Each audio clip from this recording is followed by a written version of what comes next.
Mais uma aula aqui do Centro Marcial Jeet Kune Do. Desta vez nós vamos falar a respeito de algumas práticas muito importantes que a gente, muitas das vezes, no Junfan Jeet Kune Do não se conhece, mas que vem de uma grande teoria do Wing Chun. Para iniciarmos, nós vamos falar hoje a respeito do portal do Wing Chun, que é colocado também na questão da angulação. Nós sabemos muito bem que nós temos aqui um boneco de madeira e nós temos aqui a simulação de um homem, né? Ou seja, de um companheiro de treinamento, né? Como você não tem, geralmente nas nossas casas, muito difícil a gente encontrar uma pessoa para treinar, e é importante que você tenha um boneco desse para que você possa estar fazendo seus exercícios aí. Nós sabemos muito bem que nós temos aqui um eixo, e esse eixo ele vai do meio da cabeça até a base, do meio da cabeça até a base nos pés, né, no centro do corpo. Então nós temos um eixo, e esse eixo é um eixo imaginário, onde nós temos a parte da frente como linha central. Então essa linha central ela divide do eixo, desse parte do eixo, do meio do corpo, até a frente. Então eu tenho aqui uma linha imaginária dividindo. Da parte do plexo solar, ou seja, do peito para a frente, eu tenho uma linha imaginária central. Tá? Então falando sobre linha central e esse eixo, eu tenho aqui a parte superior de um portal, portal 1, portal 2, parte média, portal 3, portal 4 e parte inferior, que é a parte das pernas. Por que eu tenho que entender isso? Se eu não entender isso, eu não entendo como que eu posso fazer as demais movimentações dentro da prática, tanto do Jeet Kune Do como do Wing Chun, porque eu preciso ter a noção da questão da área de conforto e a área de desconforto, ou seja, a área de perigo, né? E ao mesmo tempo eu preciso ter simetricamente a ideia dos meus movimentos, né? Então os movimentos no Wing Chun eles são triangulares, né? Movimentos triangulares, seguindo sempre tanto na postura como no ataque triangular, ou seja, que nós chamamos de triangulação, né? É triangular porque você percebe uma das coisas. No Wing Chun nós fazemos uma postura chamada Ichin Ki Nyuma, que é esta postura aqui, enquadrando o quadril, tá? Então essa postura vocês percebam que eu tenho, se eu direcionar a minha mão para o centro, os dois braços vão em direção ao centro, eu tenho um triângulo. Quando eu faço a minha mão desta postura, eu tenho um triângulo, né? A minha postura é triangular. Se vocês verem a parte lateral, né, eu tenho aqui a parte triangular pegando aqui, vai a base lá atrás e voltando aqui, eu tenho a parte da base do triângulo vindo de lá dos meus pés até aqui na minha costa. Então eu tenho o triângulo. O braço do adversário ele é para fora, e a parte do boneco no centro. Se você ver, eu tenho aqui a parte triangular, né, do braço, dois braços. A parte de um braço para o outro, eu tenho aqui um triângulo, né? Então tudo isso é a simetria do movimento que você precisa compreender para poder entender um pouquinho mais a questão da triangulação e portais do Wing Chun, que é transferido também por algumas escolas que vêm do Wing Chun para o Jeet Kune Do, como é no nosso caso, e que na verdade a arte é assim, ela vem do Wing Chun para o Jeet Kune Do. Então, o que acontece? Quando eu estou na postura Ichin Ki Nyuma, percebam que o raio de ação do meu braço vai em direção ao quê? Ao meu ombro. Olha só. Dá para perceber que vai daqui para cá. Se eu aproximo, eu tenho o soco que vem na minha boca do meu estômago e também aqui na direção do meu ombro. Ok? Uma das coisas é, quando eu estou na frente de um boneco para um treinamento, eu tenho uma angulação que sai para a esquerda e para a direita. Ou no caso, da direita para a esquerda.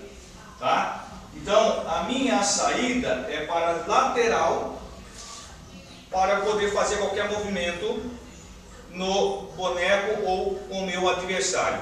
No Jeet Kune Do, eu preciso me preocupar com relação à zona de conforto.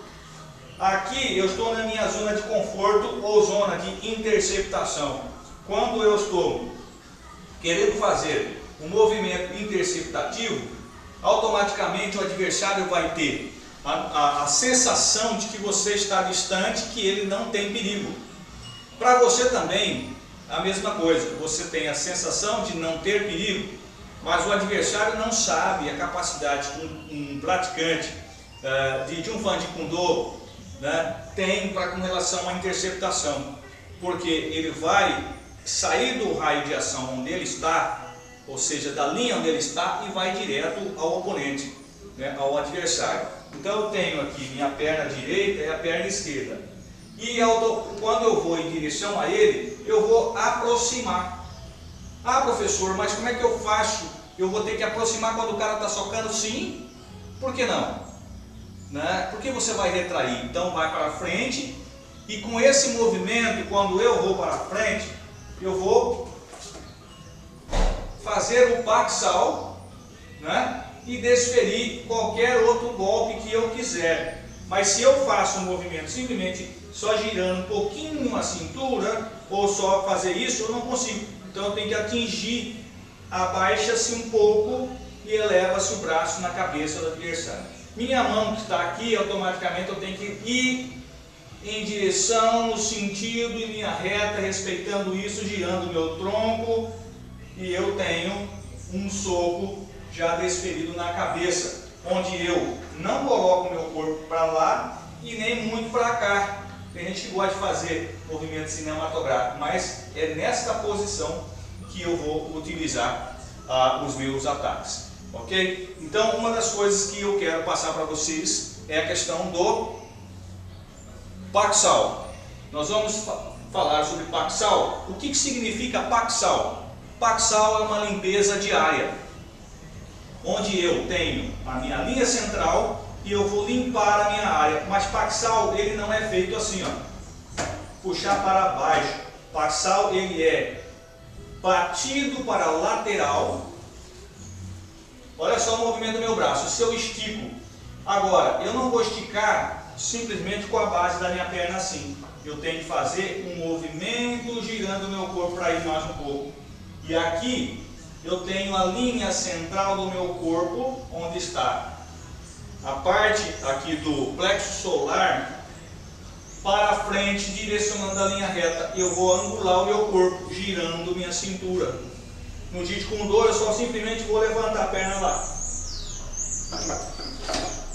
Partindo para a postura do Jeet Kune Do, mesma coisa, né? Empurrou o braço lá, eu sei que eu tenho que socar, né? Aí, novamente, mais uma vez, soquei. Mais uma vez, para entender, a interceptação é você adiantar o movimento em relação ao adversário, para o Pak-Sao e o Chun Choi, né? Então, Pak-Sao, Pak-Sao, Chun Choi. Então eu vou Pak-Sao, Chun Choi.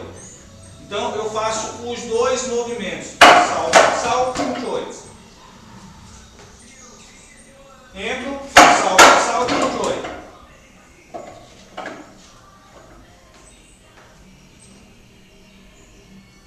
Passo, Pak-Sao, Pak-Sao, Chun Choi. Perceba a perna levantada na parte de trás e fazendo a angulação certa na linha reta. Com relação a esse Pak-Sao, existe o Pak-Sao, existem outras formas de você fazer um Pak-Sao, né? Por exemplo, eu faço Pak-Sao aqui. Tem gente que faz o Pak-Sao, mas já não tão assim, mas é assim. Existe a possibilidade de você fazer assim. E existe a possibilidade de você fazer um double palm, né? Que é nada mais double palm, quer dizer, 2 vezes a palma, mas essa palma é um paxal, mas para frente, né? Quando você não quer, você quer defender um paxal, né? Que é só bater a palma, outro paxal lá, paxal, paxal, paxal, paxal, paxal, paxal, paxal, paxal, tá? Então agora nós vamos passar por uma outra questão que também é importante saber, que na realidade nós já preparamos para esta aula para que você compreendesse. Na realidade o que nós fizemos é apenas o básico de algumas coisas que você já tem visto. Uma das questões é você trabalhar o seu build. Então, inicialmente eu vou mostrar para você. Build é o mesmo processo de um soco, né? Se você faz o Chum Choi, outro braço Chum Choi. Build, eu vou trabalhar 1, 2. Observe que meu corpo ele movimenta lentamente girando, mas a minha mão está angulada ou triangulada para chegar lá no meu adversário. A mão de trás tem que estar sempre preparada para uma defesa ou um ataque, caso necessário. Quando você treina build, treine passando uma mão em cima, outra puxando para baixo. A mão que vai não passa por baixo, passa por cima. A mão que está aqui, que está atrás, sempre vai passar por cima e outra por baixo. Ó. Ok? Espero que vocês estejam compreendendo bem a minha explicação no sentido de regra: passar por cima a mão que soca ou a mão que faz o build. Vamos passar para a outra parte, que também nós vamos trabalhar esse build.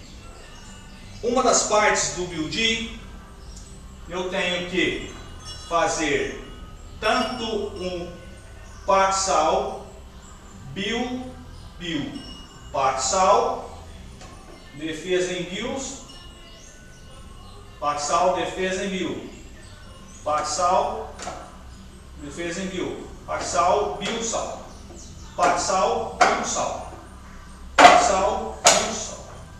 Agora, juntando esta parte do build, né, e do paxal, nós vamos trabalhar a parte da perna, né, flip kick e oblique kick, né, ou chink, né, ou são barramentos, né, para que você não deixe o adversário chutar, o caso chute, e você tenha como devolver rapidamente.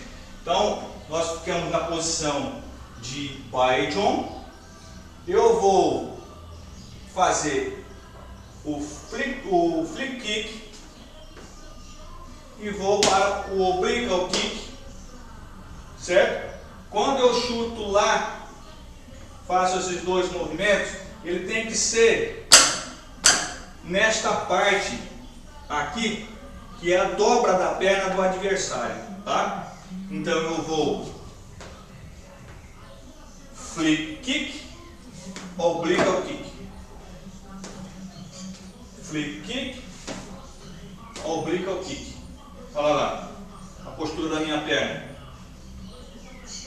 Fica nessa posição aí. Então eu vou fazer um movimento, ok?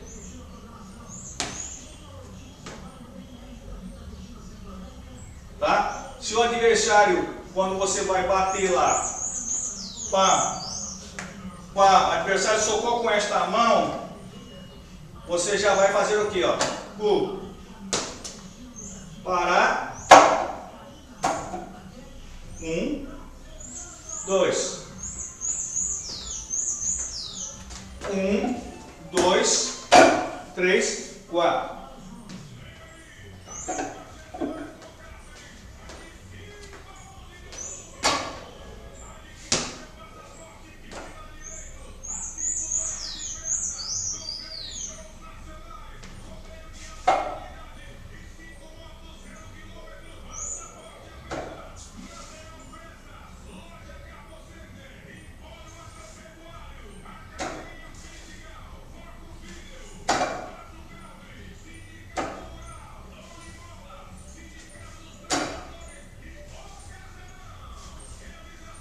Paxal, quando sai desse movimento,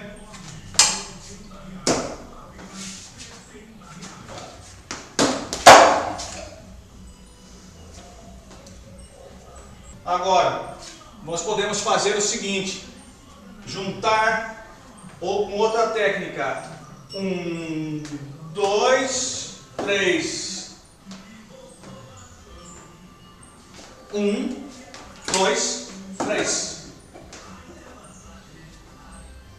1, 2, 3. Outra coisa, junto com isso, já colocando o build, 1, 2, 3, 1, 2, 1, 2, 3, 4, 5.